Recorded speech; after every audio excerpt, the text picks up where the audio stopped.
আদ-দাল্লু আলাল খায়রি কাফাইলি, যে ভালো কাজের পথ দেখায় সে ওই ভালো কাজ করার মতো সওয়াব পায়।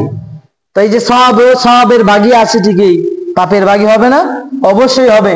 আপনারা শুনেছেন যে একজন ছেলে যদি হাফেজ হয় তাহলে তার মাথার মধ্যে নূরের টুপি দেওয়া হবে। এটা খুব পুণ্যের কথা, শাফায়াত করতে পারবে, জান্নাতে নিয়ে যেতে পারবে। সুবহানাল্লাহ, একজন হাফেজ যিনি হবেন।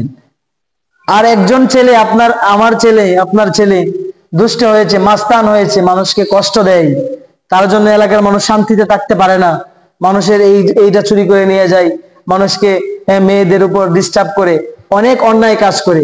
আপনার সন্তানকে আপনি ভালো মানুষ বানাতে পারেননি, তার জন্য কি আপনার জন্য পুরস্কার আছে না?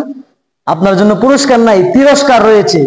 ভালো কাজ করলে যেরকম আপনি পুরস্কার পাবেন, খারাপ কাজ করলে ঠিক এরকম আপনাকে এটার বহনও করতে হবে। যেরকম ভাবে কাবিল সারা দুনিয়ার যত হত্যা হবে সকল হত্যার একটি অংশ তার আমলনামায় চলে যাবে।